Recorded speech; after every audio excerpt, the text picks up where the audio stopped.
Good evening, everyone. Welcome to International Women's Day, a day where globally we can start celebrating the cultural, the economic, the political and the wonderful achievements of women right around the world. My name is Yvonne Sampson and I'm deeply appreciative to be able to work in the industry of sports broadcasting and alongside some very talented men and women, where we all acknowledge and appreciate that our responsibility is for gender equality and to be able to live in an inclusive world. All right, very shortly we're going to be joined by some of the greatest athletes Australia have ever put together. They are celebrated and we love seeing them on the sporting landscape, not just around here, but of course right around the world. They are champions, they are captains, they are innovators and they are modern day history makers. And yes, of course, they are all women who choose to challenge, which is the theme of this year's International Women's Day. It's time to meet our four incredible athletes. They have accelerated participation and attracted more attention and more coverage than ever before. This is the generation of women leading us forward. I'd like to extend a very warm welcome and a very good morning all the way from a very chilly London, I'd imagine, to Matilda's captain and Chelsea FC star, Sam Kerr. Thank you so much for joining us, Sam. I know it's very early and we really do appreciate you jumping up. A little bit closer to home is World Cup winner and ICC 2020 Cricketer of the Year, Alyssa Healy. We've got cross-code superstar and driving Carlton towards an AFLW finals campaign is Tayla Harris, and Australian, Queensland and Brisbane Broncos captain Ali Brigginshaw. Hello to you all. Thank you so much for joining us and wishing you a very meaningful International Women's Day. Sam, we'll begin with you. So I know that you're a long way from home at the moment, but the headlines today read that women are driving the growth of sport in Australia and therefore becoming role models in the sporting landscape right around the world. So have you noticed in your travels there's a bit of a fascination or an interest in how we revere and respect our female athletes? Yeah, I think so for sure. I think living all over the world, you see how different countries react to female athletes. And I think probably the US is leading the way in that aspect, but I think we're definitely catching up. I think over the last few years with all the new leagues and these three superstars and all the rest of the female athletes that have been pushing the game, I think that Australia's really caught on to, what female athletes can do. And I think I heard Alyssa talking before, once people finally actually watch it, it just is a massive thing. So I think Australia is definitely catching up. And whenever I go home, every time there's a bigger buzz around female athletes. So it's really exciting to be a part of. There is a big buzz and it seems to be a genuine interest, not just a token, not box ticking, but a genuine investment into women's sport.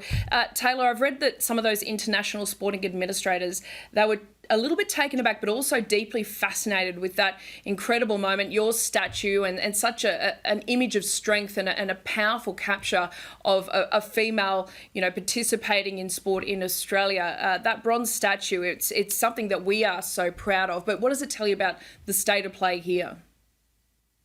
I think it was commissioned by NAB, so it's a large Australian company that has, backed women's sport and backed a moment in women's sport that financially and then obviously socially and in the community, they want to make a stand and say, we're going to back women's sport as much as we would back men's sport. Not that this scenario would ever happen in the men's game, but I think that this particular, you can see the unveiling now, but I mean this particular moment being unveiled in Fed Square, a large kind of foot traffic part of the community in Melbourne, is so important because it's maximum impact. So I think you said my statue, but I don't really associate with it as my statue. I think the moment itself was immortalized in the image. I just happened to be kicking the footy and things happened the way they did. But it was, I'm it, but it could, be faceless or something, and I'd be more than happy because the moment itself and the conversation starts when people say why. And I love it when people tell me I shouldn't have a statue and all this sort of business, because I'm like, well, you obviously don't understand what it's for, but that's exactly what it is for, to start those conversations. And really important conversations that are now being had. And it's not just important for young female athletes to see images like that, but young male athletes to normalise that that is a sign of strength and power, and that is completely celebrated in what we're trying to do here. Sam, congratulations, a match-winning double. No wonder you're a little bit weary this morning against West Ham United, which means Chelsea are the first team in the WSL history to win 5 consecutive games without conceding. So how have you been able to stay on top of your game in such a really challenging 12 months? Yeah, it's been difficult, especially for someone like myself. I love my football and I love my sport, but I also need my time away from the game. And being in a lockdown nearly for, I think it's like 10 months now we've been in lockdown, has been really difficult, being away from family. But honestly, I just remind myself every day how lucky I am that I've still got my job. I can still go to work, and my job is something I love to do. And I play for an amazing club which has supported us really, really well. We've had everything we've, wished for in this lockdown, and we're just lucky that we get to keep playing in these crazy times. So I know it's a little bit different to you guys in Australia. You haven't had as crazy a lockdowns as us. I know Melbourne did a bit, but it's been really tough. But I just feel really lucky that I can still play and do what I love, really. We are so blessed here in Australia, and as you mentioned, the UK are suffering through one of the most brutal lockdowns that we've seen anywhere in the globe. So for you, what knock-on effect do you think that will have for women's sporting codes and the participation and getting the interest and getting the sponsors back on board so that we do see women's sport up in the big lights again? Yeah, I think you've seen in the first lockdown, the first cuts were the women's game. Our league was cancelled, and they just awarded a winner, and the men's league continued. So the first place they kind of go to make cuts is the women's league. So hopefully with everything back up, I think the men's game has really helped and invested in the women's game. Hopefully everything gets back to normal, but I'm not really sure how the lower league teams are going to bounce back from this. But I hope that with all the exposure on the TV during lockdown, people have actually turned on the women's game and seen what, all the talented players can do and have really caught on. And hopefully that gets people out when the crowds are back to watching the game. But like I said, hopefully, the lower league teams can bounce back, but I'm not really sure how they are expected to when there's been no crowds for 10 months, and that's what clubs and leagues rely on. So it is going to be difficult, but fingers crossed it all goes back to normal, because I feel like the league over here was really starting something special and becoming one of the best leagues in the world. Yeah, those clubs and communities, they rely so much on that exposure, and for that now to be taken away, that is such a loss for them. Alyssa, I guess this sort of dovetails into international cricket as well, with the parameters on being able to travel and tour internationally now. I mean, what are your fears now for the global growth of cricket? Yeah, well, I think it's a little bit scary for a lot of countries out there at the moment. There isn't a lot of cricket being played. I think international cricket's sort of just starting back up again. We saw England just in New Zealand over the last few weeks, and obviously we go to New Zealand this weekend. So quarantining has become an issue, and it's going to make tours even longer than what we potentially are normally used to. And then at the end of that, they cram all the games into the time that you've got in the different countries. So it's it's going to be incredibly challenging. But yeah, there are some fears for the growth of the game elsewhere. I think organisations are going to have to really invest in the women's game if they want their girls playing. And, with some big World Cups around the corner, we want teams playing as much as they can leading into that. So it's going to be a tricky little 12-month period, making sure that enough teams are getting enough cricket. But I just hope that all the organisations are investing properly. I guess we're lucky here at Cricket Australia. They're looking to get us cricket wherever they can. And just hope that some of the other organisations are doing the same thing. Well, it's such a good point that you make, because you want the quality of the cricket. It's one thing to just be able to, if you can get around the post-pandemic bubble and travel restrictions, but it's to have that quality time and to have had that level of support and the training and the facilities and everything that those athletes need to be able to then step on to what is going to be quite a large stage. Do you think that all that's now a big concern? Yep. Yep. I think it's a massive concern, but look, we've seen it over the last couple of months in particular that there's a lot more injuries popping up in world sport with players not being able to prepare properly. But unfortunately, that's just what you've got to deal with now. You've got to just be ready to go at any opportunity that you've got to play. And like Sam said, I think most of the female athletes out there in the world right now have so much perspective about, where the world is at, that most of them just feel really pumped that they've got the opportunity to go out there and play sport and play it professionally or play it for the love of it. We're seen as essential pretty much in this country, which is bizarre in my mind. So for me to be able to travel around this country and play cricket, or travel around the world and play cricket at the moment in particular, we're incredibly lucky to do so. So we just suck it up and get on with it and make sure that we're just ready to go, when the time comes that we step out on the field.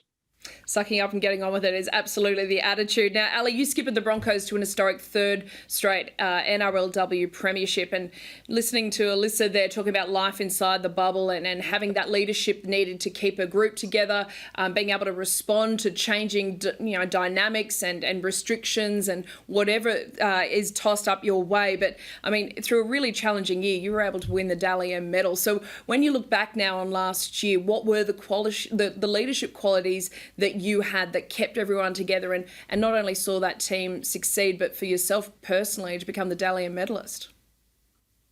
Yeah, it was pretty crazy because at the start of the season, I actually wasn't going to be playing.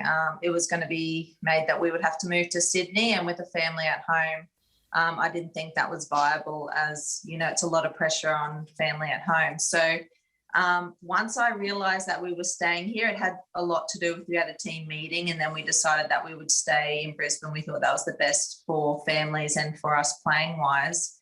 We did have to go into lockdown, which was kind of crazy because we were in a strict lockdown, but the teams we were playing against could actually do most of the things that they wanted to do, like go to work and still train as normal, and we had to change. But we actually took it as a challenge. So we took on some values that the Melbourne Storm actually did: accept, act and adapt. So once we realised we were going to play, and we just took it on board and just thought, this is an opportunity where we get to solely focus on our job. And I think that's what we did the best, was just focusing on our job, and we didn't worry about any other noise. And when we went to games, we did the same prep every single time. We flew in, played the game and then flew home. We didn't change that for the grand final or anything. And I think that's something that we showed, where we were very stable in playing away. And we got the win. So that was great.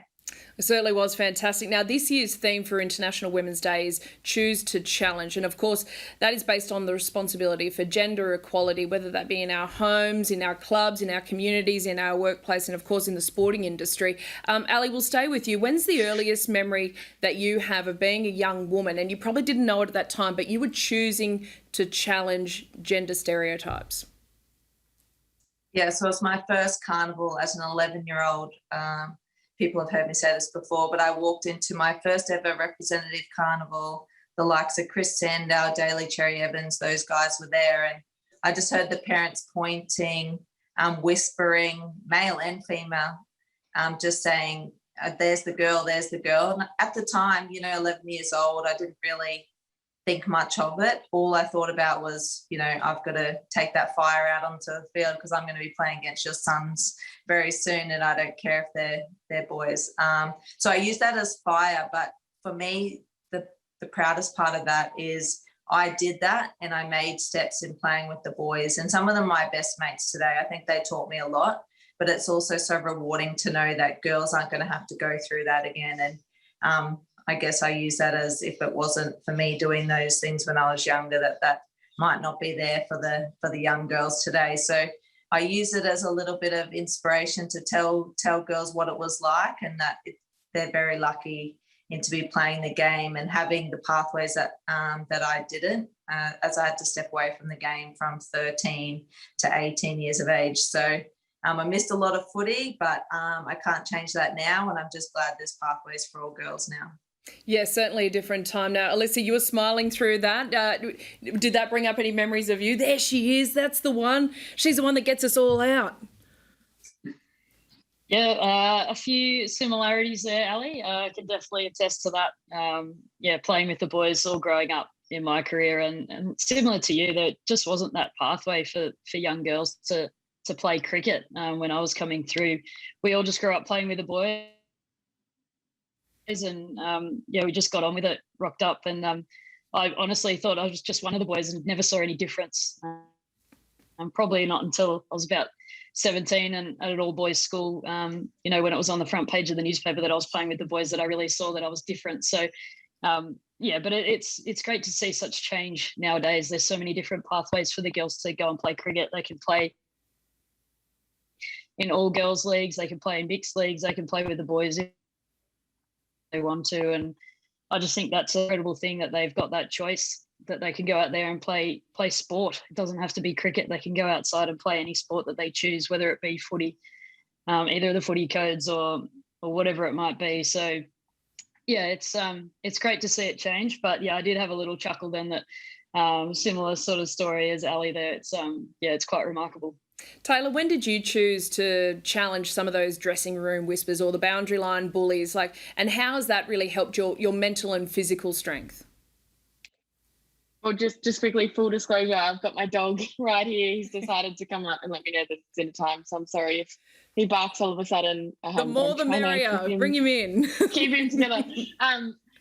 But so it was constant. And I think, Ali, you explained it perfectly. It was parents whispering. It was, mums and dads kind of saying, oh, there's the girl, and telling their sons, obviously our sports were contact. So it's like, either don't touch her because she's a girl or smash her because she's a girl. So there wasn't much grey area, but I loved it. I was like, come on, bring it on. If they didn't want to go near me, no problem. I'll have the footy then. You leave it and I'll take it. If they did want to smash me, I was a pretty developed young person, so I could take it. And I actually thrived off that. Dad, he's a bit of a brick shit house, so he kind of said, just rip in and kind of give it to him, and show that from the first instance you get, or the first opportunity you get to tackle someone, tackle them with everything you've got, and then it will just completely change their minds. He said they're young boys, they're probably like me, and they don't want to be smashed by a girl, so it'll just put you on the even playing field the second you get the opportunity. So I shouldn't have to do that, and I shouldn't have had to think about that, but I did. So I just kind of took it in my stride and made sure that there was no questions asked, and it was something that was innate, and Dad and Mum encouraged me to do that, and I took everything they said as gospel. So I just went with it, and it worked out well. Now I have that mentality in football now, and I think that's what gives me an edge as an adult playing in the AFLW. And I love that support coming from the closest people around you. Sam, is this ringing any bells for you? I mean, do you feel like as a professional football player you were held to a higher standard? Even growing up, it wasn't just good enough to be one of the boys, but you had to be better than them in some way? Yeah, well, I obviously, I played footy when I was a young kid, so I looked like a boy. So I went along with it that I was a boy for a while until the boys in my team realised that I was a boy. And I think that kind of worked in my favour. I had the respect of them straight away because they thought I was a little boy and I was ripping it up on the footy field. And then when they found out I was a girl, it was already too late for them to turn back on their kind of trust. But I felt really supported by the boys in my team. It was more so the people we played every weekend that would have a problem with it once they found out I was a girl. And then I also had that kind of, my brother played AFL, target on my back, and I think that became a challenge too. And then once I moved to, I call it football, but Aussies call it soccer. Once I moved to soccer, there was, I think my mum had more fights than me in the grandstand about people getting upset a girl was playing. But I always felt that the challenges and the whispers and all that stuff only came when you would beat them out. If they were beating you, they were all quiet. But once you started beating them, and I still have people come up to me at a bar or when I'm out for dinner and be like, I used to play against you when I was 12 and I used to hate it. And all these boys come up to me and say things now, and I'm still friends with some of the boys I played with back in the day. And it's just funny now to see the full circle of people not wanting you to do well and being upset to now wanting to come up and say they used to play against you. So I think it just shows how far all of us have come. And I think it's a really cool thing now that, when I was young girls like me had to had to play with boys and sometimes didn't feel comfortable, but I think it's set us up to have these, these great mindset and thick skin, and it definitely has me, and it sounds like it has the rest of the girls. So I'm grateful for those experiences now. I think they've really set me up to achieve what I've achieved, and I'd honestly love to see some of those boys in the park now, because I still reckon I could kick a goal or snag a goal from the pocket past them still. So it's just funny to me now. For sure. You are their claim to fame now. They've never gone on to do anything, and now you're everything. Sure. I know Sam, she's my mate. Alyssa, don't worry, when I see them, I give them the cold shoulder now, because I remember when I was 7, the cold shoulder I got, so they get the cold shoulder straight back from me. Remind me, what's your name again? Sorry, where do I know you from?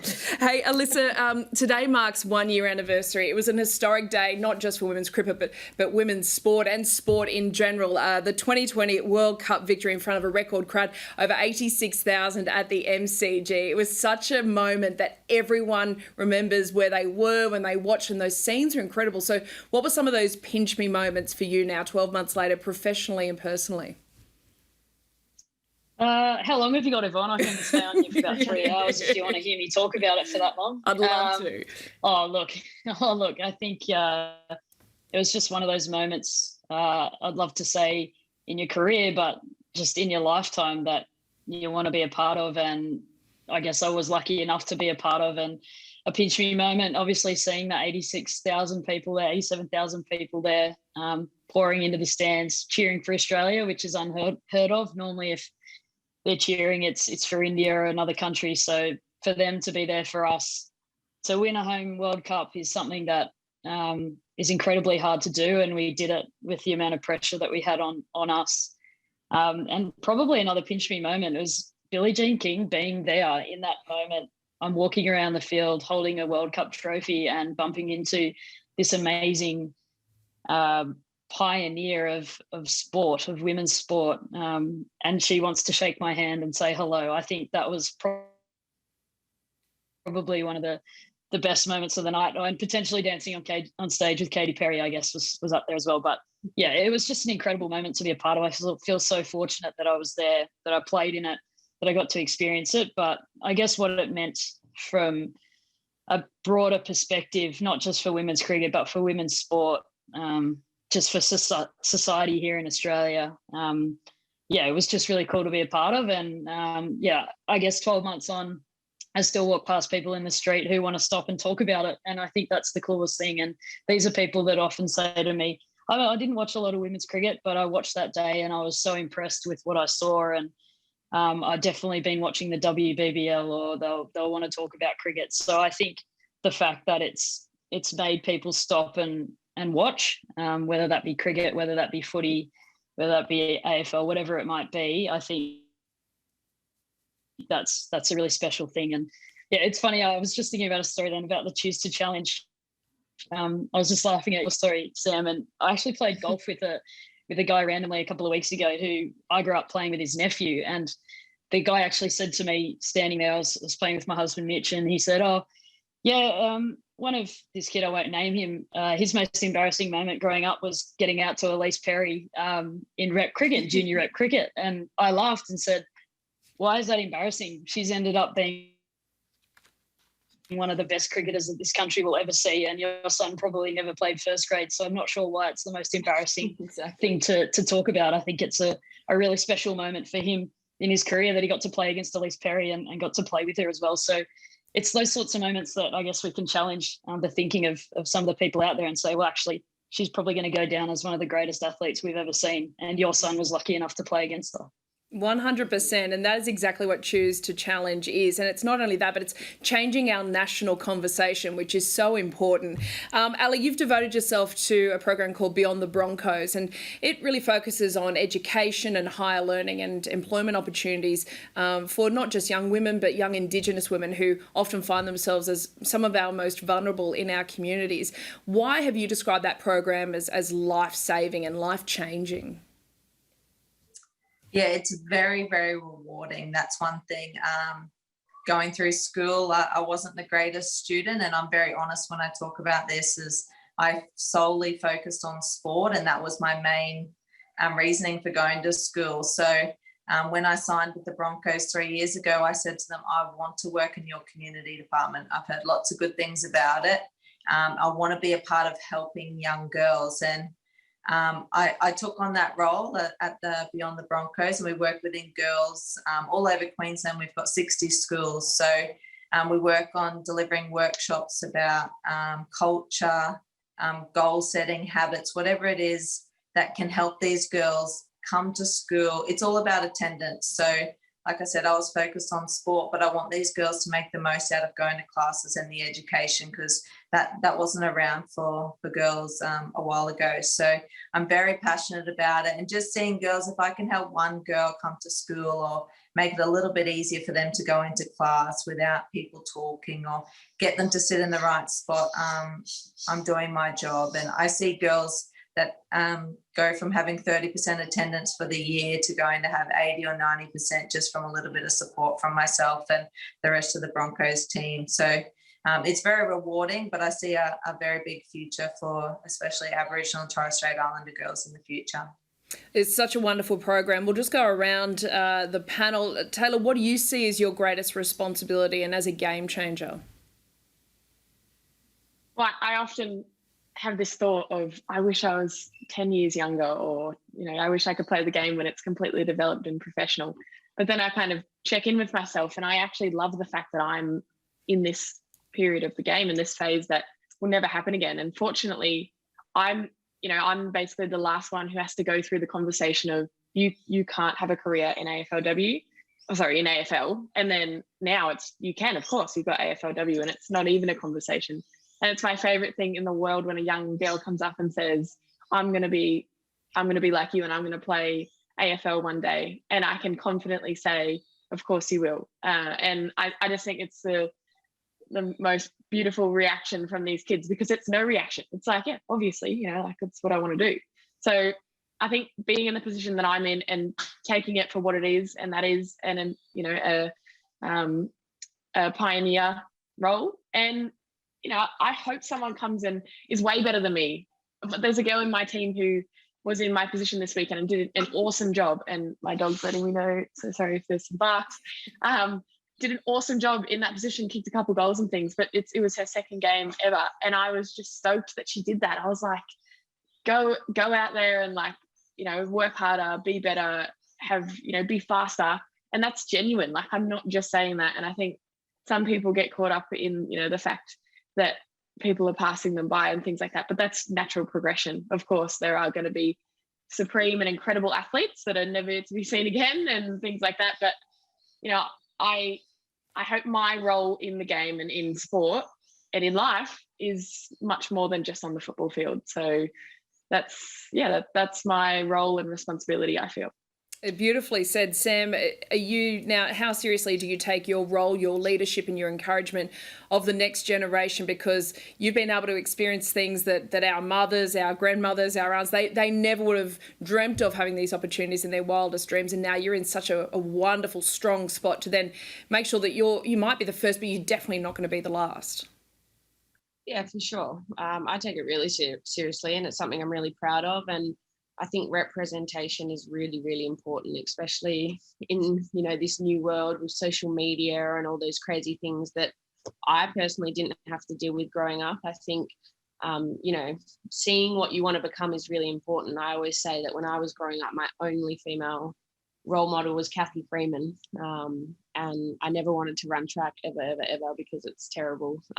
But she was the only person that I had to look up to. So it's amazing now that there's, role models from every sport, even other things like music and all those types of things. There's just so many powerful female athletes in Australia and around the world. So for me, I feel like my role is just being myself and being who I am, because everyone connects with someone different. I never try and be someone I'm not. And, whenever I step on the field, I know that I'm representing not only myself, my family, my sport, my federation, but I'm also representing all the little girls that want to grow up and be a professional athlete. And that's why I feel like all of us have this massive responsibility to never take a step backwards and keep pushing the game and keep pushing the limits. And there's always going to be someone that tells you no. But I think hopefully by the time we're old and drinking tea and sitting back and watching young girls, we don't have to have these conversations.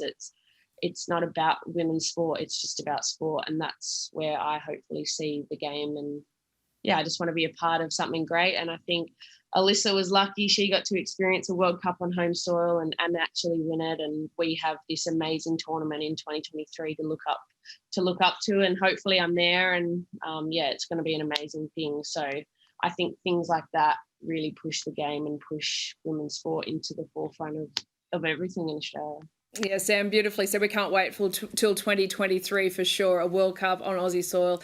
It'll be something very special. Alyssa, finally to you, your responsibility. Sam talked about having some of those tough conversations and getting no's and getting pushback, but your responsibility now to lead us forward. Yeah, well, first of all, Sam, if you need any tips on how to lie to the media about how under pressure you are, you just know who to ring because we did it for 6 weeks. But, yeah, look, I think cricket, and without, I guess, diminishing the efforts of all the other sports in this country, I feel like cricket's been a real leader in pushing the women's game forward in this country. And, you know, the development of the WBBL 7 years ago to sort of thrust it onto the television and really brought women's cricket onto the stage, onto the telly. People saw it, people wanted to watch it. You know, it's developed, it's grown like the AFLW is, the W League, all the different competitions out there. You know, it's growing as we learn how to become professional athletes in front of millions of eyes every single week. But I think the biggest one for me and the most exciting thing that I see that we're doing as cricketers is, you know, potentially the WBBL, whether it be international fixtures, or we stand there, we sign autographs after the game for all the fans. And there's not just young girls hanging over the fence wanting autographs.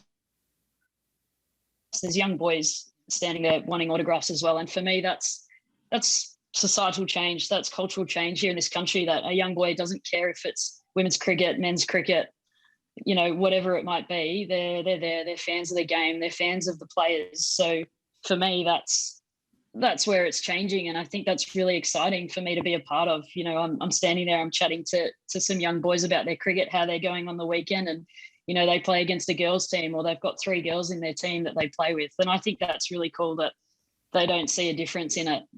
So for me, I guess that's our responsibility to keep changing the way that people view sport in this country, and the way that people talk about sport in this country is it's not men's first. It's not, we should be watching the men's sport. It's, let's watch footy. Let's watch cricket. It doesn't matter that the women are playing today. It's just that the cricket's on the telly. Let's watch it. And I think the young people in this country are really buying into that. So it's, you know, the people that are a little bit older than us that almost need to change the way that they're thinking about, you know, in particular viewership of our sports. I mean, I went to watch the AFLW in Canberra on the weekend. You know, the Giants played Brisbane, and I loved it live. I thought it was a really great game of footy to watch. Sometimes it's hard to watch it on the telly because you're just not seeing, you know, all of the movement, whether it be whatever sport it might be. But to go and watch some of these female sports live, see how incredibly athletic they are, see how they're learning the game and learning how to become professional athletes in front of our eyes is really inspiring. So I guess it's each one of our responsibility to just keep doing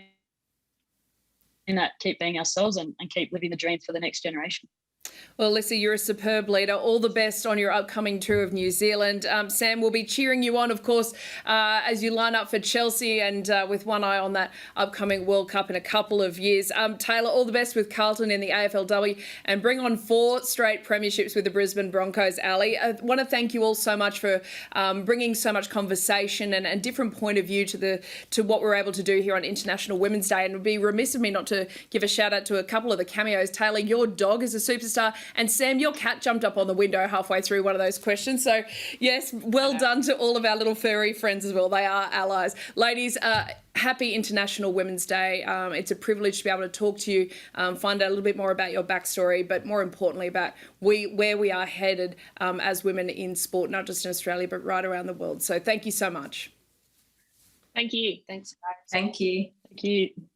an incredible panel there. So many leaders and so many Australian sporting icons that our nation can be so deeply proud of. Well, that is it. Thank you so much for joining us, whether you tuned in on Kayo or Facebook.